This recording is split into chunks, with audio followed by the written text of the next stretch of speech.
네, 지금 어제 오늘 국회에서 찍힌 사진이 계속해서 논란이 되고 있는데 오늘은요. 이춘석 법사위원장이 핸드폰을 보고 있는 사진 때문에 좀 논란이 되고 있습니다. 이게 김상일 평론가도 어떤 내용인지 아시죠? 이게 보면 이제 이춘석 법사위원장이 주식에 대해서 재산 신고 내용이 없어요. 그런데 주식 거래를 하는 듯한 모습이 지금 포착이 된 겁니다. 일단은 뭐 저게 기본적으로 자신의 어떤 신고되지 않은 주식이라면 공직자윤리법에 위배되는 것이기 때문에 논란이 더 커질 것 같고요. 근데 그거 말고도 공적인 자리에서 저런 어떤 업무를 보는 게 아니라 개인의 어떤 이익을 위한 저런 걸 하는 것이 과거에 김남국 의원이라든가 이런 사람들이 그런 걸 해가지고 의원직까지 그만두는 그런 상황까지 있었잖아요. 근데 그런 상황들을 생각한다면 저런 것들을 지금 중진이고 법사위원장인 분이 저렇게 하는 것은 정말 그 업무 시간에 부적절한데 저 왜 저렇게 했을까라는 굉장히 좀 약간 국민들의 실망이 클 것 같고요. 그 법적인 부분은 아마 제가 볼 때는 야당 쪽에서 문제를 제기하고 조사나 수사가 이루어지지 않을까 싶습니다. 그러니까 최선표 저 내용을 보면 주식 거래를 실질적으로 하는 듯한 모습이라고 하고 문제는 뭐냐면 저 계좌의 주인이 그러면은 이 의원 계좌 아니야? 그게 아니고 지금 보좌관 명의의 계좌로 나오거든요. 이게 더더군다나 이제 국회 사무총장 때부터 이 의원을 보좌했다고 하니까 꽤 긴 한 10여 년 가까이 국회의원, 그러니까 이 의원을 보좌해온 보좌관이에요. 그러니까 식구 같은 개념이에요. 강선우 의원의 동지와는 또 다른 개념인 것 같아요. 정말 가족 같은 개념인 것 같은데, 근데 이 사람의 그 명의로 된 주식이란 말이죠. 근데 이게 합하면은 네이버 등등 포함해서 한 1억이 넘는다 그래요. 이건 금융실범법도 위반이잖아요. 공직자윤리법은 당연히 위반이고 모든 금융거래는 실명으로 한다가 우리 금융거래법의 원칙인데, 근데 이거 남 차명으로 했는데, 근데 해명이 더 웃긴 거 아닙니까? 이게 보좌관 전화인 줄 알고 와서 이걸 봤다는 얘기인데, 저는 지금 이 부분은 오히려 김건희 여사 도이치모터스 사건 그러니까 여권이 때 그렇게 공격했잖아요. 이 사안은 물론 이제 그 대통령이라는 직위에 비할 영부인의 직위에 단순히 비할 바는 아니지만 국회 법사위원장이고 더더군다나 이분이 얼마 전까지 그 인수위격인 그 국정기획위원회에서 AI 업무 담당하는 위원장이었어요. 그렇다면 이건 이해 충돌의 여지도 있는 거예요. 그러니까 다시 말하면 본인들이 정책을 세우고 5년에 입안을 하는 이런 과정들이 지금 보면은 전부 카카오페이, 네이버, LG, CNS 이게 말하자면 그 AI 관련한 업무에서 다루던 영역이었기 때문에 그러면 주가 부양을 위해서 정책을 만들 수도 있었다는 얘기예요. 자, 그렇다면 이거는 이해 충돌을 넘어서 이것이야말로 정치인이 해서는 안 될 가장 금도를 넘어선 거죠. 그런 측면에서 이건 민주당이 지금 발빠르게 대응을 하고 있는데 저는 이건 꼬리자기 해서는 안 된다. 최소한 이 부분에 대해서는 더더군다나 그때 야당이 법사위원장을 야당이 좀 달라고 했는데 당시 민주당이 강행해가지고 이춘석 위원장을 앉혀놨단 말이에요.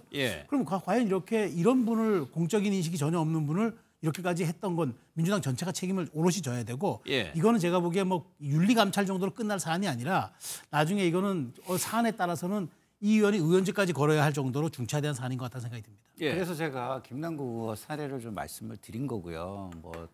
굉장히 심각한 사안인 거는 맞아요. 근데 그렇다고 해가지고 개인의 은밀한 재산권과 관련된 그 굉장히 개인 정보의 내밀한 부분까지 당이 알 수가 없잖아요. 근데 그런 개인의 어떤 범죄 행위 이런 거를 당이 다 같이 책임을 져라 이런 건 좀 과한 말씀인 것 같고요. 당은 당연히 이런 거에 있어서 저런 것을 비호하거나 감싸려거나 그런 모습을 보여서는 안 된다는 거는 저도 동의합니다. 그러면 이경민 변호사 이게 금융실명제법 위반이 되려면 이 계좌에 들어가 있는 돈이 이 의원 돈이어야 되지 이게 성립이 되는 거 아닌가요? 그렇죠. 어쨌든 실질적으로 이제 이 주식 거래를 통해서 이제 경제적인 이익을 얻는 주체가 이제 본인이라는 게 어느 정도 증명이 돼야 되고, 그래서 일단은 지금 해명을 하기로는 보좌관의 휴대폰을 잘못 가져갔다 이렇게 이야기를 했던 부분이 잘못 가져가서 그거를 들여다본 거다라고 그렇습니다. 이제 그렇게 있죠. 이야기를 했기 때문에 이게 실질적으로 이제 당시에 주식이 정말로 이제 누구 돈을 통해서 이제 실질적으로 경제적 이익을 얻는 주체는 누구인지 뭐 이런 부분들에 대해서도 결국 이제 보좌관 명의의 계좌와 그다음에 이제 뭐 여러 가지 경위를 통해 가지고 이제 객관적인 증거들이 좀 확보가 돼야 그래 이제 뭐 이런 부분들에 대해서 이야기를 할 수 있는 상황이어가지고 뭐 일단은 지금 뭐 이 혐의로 고발이 되었다고 하니까 아마 추가적인 수사가 진행이 되면 그 내용들을 좀 지켜봐야 될 것 같습니다. 예, 정청래 대표는 곧바로 당 윤리감찰단에 진상조사를 지시를 했고 송원석 국민의힘 비대위원장도 윤리위에 제소를 했습니다. 영상을 한번 보겠습니다. 이춘석 법사위원장은 올해 초 재산 신고 당시에 주식을 소유한 내역이 전혀 없다고 했습니다. 언론에 보도된 사진에 따르면 본인의 명의가 아닌 보좌관 명의의 주식을 거래한 것으로 보입니다. 차명 주식 거래는 명백한 법령 위반입니다.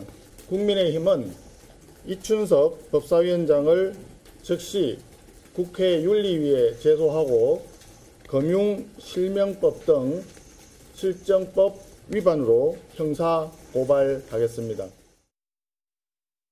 형사 고발도 하겠다고 하는데 최선판은 국회에서 가지고 있는 그런 윤리위라든가 이런 조직에서 이렇게 막 구체적으로 이 돈의 출처라든가 이런 것까지 들여다볼 수 있나요? 그러니까 어느 정도까지 할 수 있는지 들어도 봐야 되겠습니다. 그런데 저는 정청래 그 대표가 윤리감찰단에 뭐 지시를 하고 했던 것만큼 저는 근데 이거를 제가 꼬리 자르기라고 얘기했던 거는 그냥 형식적인 조사 하는 흉내만 내고 뭐 이거 보니 이렇더라. 그리고 사실 그렇잖아요. 당의 윤리감찰단이라는 거는 사실 어찌 보면은 동료의식 때문에 좀 이렇게 좀 그 아무리 외부로 구성된 인사라고 하더라도 좀 말하자면 좀 솜방망이 징계로 갈 가능성이 있어요. 그래서 저는 이 부분을 제가 그래서 꼬리 자르기 하면 안 된다고 말씀드린 게 뭐냐면 최소한 그럼 이 사안을 밝히는데 모든 것을 다 동원할 수 있도록 정권을 부여해 줘야죠. 윤리감찰단이든 뭐든. 그런 식으로 가지 않고 자 맡겨놨으니까 지켜보겠다. 이 얘기는 사실은 뭐 시간 벌어주는 것일 수도 있고 면죄부를 주는 것일 수도 있기 때문에 근데 이 사안은 저는 다시 말하지만 엄중해요. 이거는 국회 법사위원장이 해서도 당연히 안 되는 일이고 이게 국회의원에서도 안 되는 일이지만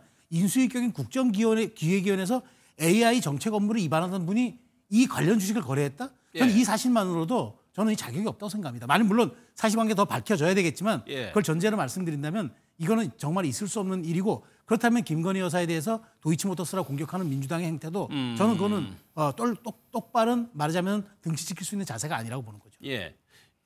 아니 자꾸 김건희 씨와 민주당을 이렇게 같이 얘기하는데 민주당은요 하나의 조직이에요. 지금 국민의힘에서 그 위헌정당 해산과 관련해 가지고 몇몇 사람들이 이런 불법 계엄과 내란 혐의를 그 한 상황에 대해서 그 조직이 전체적으로 조직적으로 동원돼서 다 같이 가담하고 해서 한 것도 아닌데 그렇게 연좌제식으로 할 수 있느냐 이렇게 비판하잖아요. 근데 그렇게 비판을 하시면서 민주당을 다 묶어가지고 그렇게 얘기하는 게 맞는지 저는 잘 모르겠다는 생각이 들고요. 이춘석 의원의 꼬르째레기를 당이 해서는 안 되죠. 그렇기 때문에 윤리감찰단은 수사권은 없어요. 수사권이 없기 때문에 할 수 있는 것은 소명을 다 받아보고 그런 소명이 확실하게 해소가 되지 않는다면 보직 해임 등이나 이런 걸 통해서 일종의 행정기관이 할 수 있는 조치를 다 하면 된다라는 생각이 듭니다. 이춘석 의원의 입장은 일단 주식 화면을 열어본 부분에 대해서는 진심으로 사과를 하지만 차명거래 사실은 결코 없다고 조금 전에 SNS에 썼습니다. 진상조사에 성실하게 임하겠다고 밝혔습니다. 추후에 또 어떻게 화장이 이어지는지 한번 보도록 하고 사실 송원석 비대위원장의 그 문자 SNS 문자는 어제 논란이 되면서 오늘까지도 파장이 이뤄지고 있는데 사면과 관련된 내용이었습니다. 과거에 송원석 비대위원장이 조국 전 대표 사면을 두고 언급한 내용이 있어서 또 역풍이 부는 것 같아요. 그 내용 한번 먼저 들어보겠습니다. 조국 전 장관은 정치적 희생양도 아니고 민생사범은 더더군다나 아닙니다. 대통령의 사면권이 법여권 정치 세력 간의 정치적 거래, 정치적 흥정의 수단이 되어서는 안 됩니다. 국민의힘은 이번 광복절 특사는 철저하게 민생사범을 중심으로 이루어져야 한다는 점을 다시 한번 강력히 주장합니다. 보신 것처럼 저렇게 주장을 했는데 강훈식 비서실장과 주고받은 이 SNS 문자 메시지가 이제 또 사진이 찍혔어요. 여기 보면은 몇몇 사람에 대해서 복권 요청을 하는 거에 대해서 이제 강훈식 비서실장하고 주고받습니다. 이거 두 분께 공통적으로 여쭤봤는데 이 사면 관련해서 야당의 대표 격이니까 비대위원장이니까요. 의견을 듣는 것이 자연스러운 겁니까? 아니면 이례적인 겁니까? 기본적으로 우리가 뭐 전쟁 중에도 외교를 하듯이 중요한 사안이 있으면 물밑 채널을 통해서 의견 교환을 하는 것은 자연스러운 거예요. 근데 그런 것들이 국민 정서에 어긋나는 것이라면 그게 드러났을 때에 책임을 안 질 수 없다는 게 굉장히 큰 부분인 겁니다. 너무 당연한 거니까 해왔던 거니까 국민이 알게 됐는데도 이거는 책임을 지지 않는다? 그러면은 시시비비라는 것을 가릴 필요가 없는 것이죠. 그리고 국민들 입장에서 볼 때는 저것은 기득권과 특권층의 카르텔처럼 보이는 거예요. 본인들에게는 그런 게 없잖아요. 그런 거를 정치권에 호소해가지고 저도 사면 명단에 넣어주세요.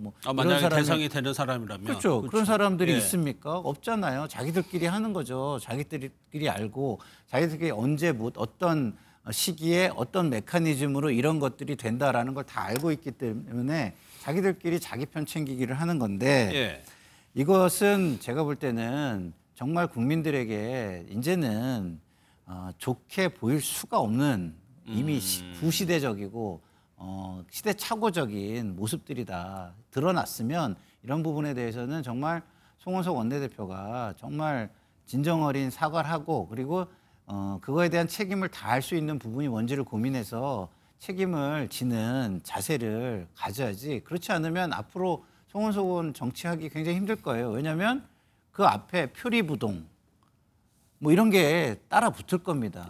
상징적인 굉장히 이런 사건이 될 것이기 때문에 이번 사건을 가볍게 여기서는 안 된다 이런 말씀을 드립니다. 최창 평론가께서 어떻게 생각하는지 궁금한데 여기 관련된 인물들이 지금 다 보수 진영의 인사들인 거죠. 이 인물들하고 연관지어서 해석하면 어때요? 사실 전 그래서 더 부적절하다고 봐요. 물론 이제 전쟁 중에도 외교는 해야 되고 다 당연한 거예요. 그리고 야당 대표의 얘기를 대통령 비서실이 사면하면서 혹시 저희가 빠뜨린 건 없습니까?라고 물어보는 건 너무 당연한 겁니다. 그리고 또 야당 대표가 이러이러한 사람들은 좀 챙겨주는 게 어떨까요? 이게 국민 통합과 사면의 정신에 맞지 않겠습니까?라고 제안할 수도 있어요. 그건 저는 나쁜 일도 하는 게 자연스러운 일이고 그걸 하라고 정치가 있는 겁니다. 정치가 행정이 아닌 거는 우리 사회의 일들을 가능한 것과 필요한 것 사이 그거를 절충하기 때문인 거예요. 그런데 여기에 거론되는 분들이 뇌물, 그다음에 억대 금품 수수 이런 얘기들 이런 거잖아요. 지금 제가 이름은 다 검증하지 못해 혐의들만 그래요. 그래서 의원직 상실한 분도 있고. 근데 과연 그렇다면 이게 그러면은 야당이 됐고 전에 여당이었는데 그렇게 좀 말하자면 국민 통합과 어떤 화합이라는 측면에서 사면을 올릴 수 있는 분들이 이런 분밖에 없었을까? 과연 이것이 어떤 국민적 상식선이라든가 보편적 공감대에 부합하는 분들인가? 이런 점이 저는 안타깝다는 거예요. 그래서 최소한 여기에 이게 공개가 됐을 때 물론 우리가 이제 이렇게 평가는 하지만 보면서도 그래 이런 분들이라면 이제 다시 한번 사회에서 제기할 수 있는 기회를 줘야 되지 않을까라는 그런 어떤 좀 공감 능력과 공감대가 형성이 돼야 되는데 그런 측면에서 송원석 지금 원내대표 문자는 더욱 배로 아쉬운 거죠. 그런 맥락에서 지금 국민의힘 내부에서도 비판이 이렇게 거센 조금 있는 것 같아요. 왜냐하면 제가 아직 거론되는 대로 지금 있었던 이 분들이 정말 비대위원장이 비서실장에게 1대1로 추천을 할 수 있는 분들인가라는 데 대한 기준점이 이거는 국민 눈높이에 맞지 않다. 그다음에 우리 당이 처한 상황에도 조금 이게 결이 안 맞는다라는 얘기들이 나오는 겁니다. 관련해서 대통령실과 국민의힘도 입장을 내놨습니다. 그 얘기까지 한번 들어보겠습니다. 사면권은 대통령이 워낙에 고유한 권한이기도 하지만 사회적 약자와 그러니까 민생 관련 그런 사면에 대해서 1차적인 검증 그리고 검토가 이루어지는 것으로 알고 있습니다. 그리고 정치인 사면에 관한 한 다양한 의견들을 수렴 중인 것으로 알고 있고요. 의견 수렴 단계고 아직 최종적 검토 내지는 결정은 이르지 않은 것으로 알고 있습니다. 이분들은 민생 사업은 어떻게 이해해야 되나요? 특사 때마다 그 대통령실과 여야 간에 그 특사 대상에 대한 의견 교환은 있었던 것으로 알고 있고요. 그 정도 차원이라고 생각하시면 되겠습니다. 현재 지금 상황에서는 어느 정도 다각도로 뭐 여러 방면의 의견을 듣고 있는 중이라고 봐야 될까요? 사면 관련해서? 근데요, 기본적으로 사면과 관련해서 분명한 철학이 있다면 예. 의견 청취도 사실은 할 필요가 없는 것이죠. 이번 사면은 민생 위주로 한다. 그리고 정치인들의 사면은 기본적으로 아주 극히 최소한으로 한다. 예. 예를 들어가지고 뭐 국민 통합을 위해서 국민들이 다 동의할 정도로 정말 전기를 마련할 수 있는 그런 의미 있는 사면이다. 이런 걸 빼고는 하지 않는 게 맞는 거죠. 예. 그렇기 때문에 저런 의견을 듣는다는 말은요. 제가 볼 때는 이 상황을 그냥 뭐 같은 이해관계자들끼리 모면하려고 이해관계가 맞아떨어져서 서로 뭐 주고받는 예. 그런 이야기 같다라는 생각뿐이 들지 않습니다. 예. 그런데 송원석 위원장도 그렇고 이춘석 의원도 그렇고 뭐 최수영 평론가님 국회 네. 잘 아니까 저도 좀 이해가 안 되는데 네. 그 위에서 국회의원들이 본회의장에 앉아 있으면은 카메라들이 다 그걸 보고 그렇죠. 있고 찍으려고 준비를 하고 있는 그렇죠. 상황이거든요. 의원들이 전화기 꺼내드는 순간 카메라들은 다 그 포커스를 합니다. 그래서 네. 여기에 보안 필름이라 그래서 각도가 약간 바뀌면 아예 안 보이는 그런 이제 보안 필름을 장착하는데 저는 제가 그래서 더 큰 문제는 사실 당의 고위직에 있는 분이고 국회 고위직에 있는 분들이잖아요. 저 일종의 좀 말하자면은 무신경성을 제가 좀 지적하고 싶은 게 한마디로 얘기하면 학문의 뜻이 없는 거예요. 국회의원이 국회에 앉아가지고 아니 남의 전화기라고 100번 양보하더라도 주식거래하러 앉아 있습니까? 그러니까 학생이 학교에 공부하러 갔으면 선생님 말을 듣고 공부를 해야 책을 펼쳐야 되잖아요. 근데 본회의장에 앉아가지고 전화기로 딴짓하고 있는 겁니다. 그게 무신경성과 함께 제가 얘기했던 본연의 업무에 가장 뜻이 없다. 그다음에 그 송원석 의원은 지금 본인이 비대위원장 겸 원내대표입니다. 다 2역을 겸하고 있는데 예. 거기에 지금 사면 문자를 보내는 걸 저렇게 무신경하고 저렇게 아무렇게 보완성 없이 합니까? 더더군다나 사면은 말 그대로 물론 이제 대통령실의 고위 권한이긴 하지만 국민통합과 국민화합이라는 측면에서 야당 대표가 지금 어떤 명단을 보낸다는 게 이게 얼만큼 국민적인 큰 메시지인데 예. 그걸 저렇게 무신경하게 저렇게 아무런 경계의식 없이 합니까? 과거 체리따봉 하나 가지고 나라가 뒤집혔는데 이건 그거에 비할 바가 아닌 거예요. 근데 예. 그런 측면에서 저는 오히려 지금 이 사면 전체를 이게 다른 구도로 몰아가고 있는 것이고 그래서 저는 아마 대통령실이 본의 아니게 이 송원석 의원의 문자가 예. 이게 오히려 지금 사면을 좀 약간 좀 달리 해석할 수 있는 지금 쪽으로 조금 고민하는 그런 쪽으로 갈 수밖에 없다. 어그러지고 당초와는 좀 다른 방향으로 갈 수밖에 없는 상황 같아요. 대통령실도 곤혹스럽겠네요. 그렇죠. 예. 그리고 차제에 이거 정치인 사면은 정말 국민적으로 큰 요구가 촉발되기 전에는 안 하겠습니다라고 선언하는 계기가 됐으면 좋겠다는 생각이 들어요. 예. 이렇게 해가지고서 만약에 거래하듯이 사면이 실제로 이루어진다? 그러면 국민들 입장에서는 어떻게 볼까요? 가뜩이나 좀 그 적대적 공생이라고 하면서 굉장히 좌절하고 정치권에 실망하고 이런 분들이 많은데 예. 이런 모습을 보면 아, 우리 정치는 정말 희망이 없구나라고 생각하실 분들이 너무 많을 것 같아요. 그래서 차라리 이런 일이 발생을 했으니까 이걸 계기로 정치인 사면에 대해서는 뭐 아주 정말 국민 통합을 위해서 대단한 전기 마련이라는 그 국민의 공감대가 없이는 절대 하지 않겠다 이런 선언을 하시는 게 어떨까 이렇게 좀 제안을 드립니다. 예, 이 부분도 한번 짚어보겠습니다. 정청래 대표의 발언이 뭐 계속해서 강경합니다. 그 얘기와 송원석 비대위원장의 얘기까지 한번 들어보겠습니다.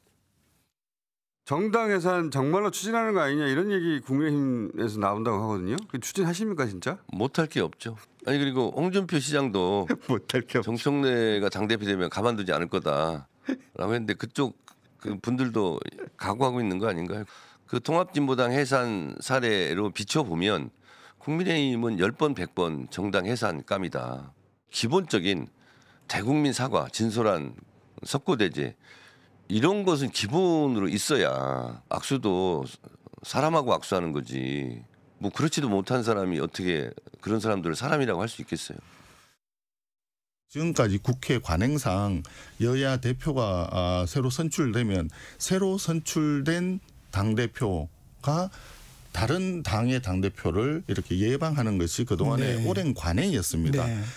그것을 다 무시하겠다는 것은 포용과 공존이라고 하는 생각이 우리 정청래 대표 머리에는 없는 것이 아닌가 하는 걱정이 앞섭니다. 소인배다운 행동을 하지 말고 대인처럼 좀 했으면 좋겠다 하는 말씀을 드립니다. 정청래 대표는 이제 거대 여당의 대표입니다. 그래서 좀 허투루 들리지가 않는데 이 정당 해산 문제를 계속적으로 얘기하고 있습니다. 실제로 정 대표가 착수할 거라고 보세요? 저는 어렵다고 봐요. 왜 어렵다고 보냐면 자, 기본적으로 그 정당이 그런 어떤 목적 의식을 가지고 같이 모여가지고 조직적으로 그걸 추진해 나가는 모습을 보였다면 그거는 그렇게 돼야죠. 근데 선출된 어떤 한 사람이 그렇게 했다고 해가지고 그 정당 전체가 이것을 책임을 져야 된다라고 하는 것은 일종의 연좌제잖아요. 연좌제. 그렇기 때문에 저는 어렵다고 보는데 지금 저렇게 얘기를 하는 이유는 기본적으로 강성 지지층의 코드를 맞춰가지고 뭐 이번 선거에 나오기 전에도 1+2 얘기를 의원들한테는 하고 다녔다는 이야기가 있습니다. 1+2가 뭐예요?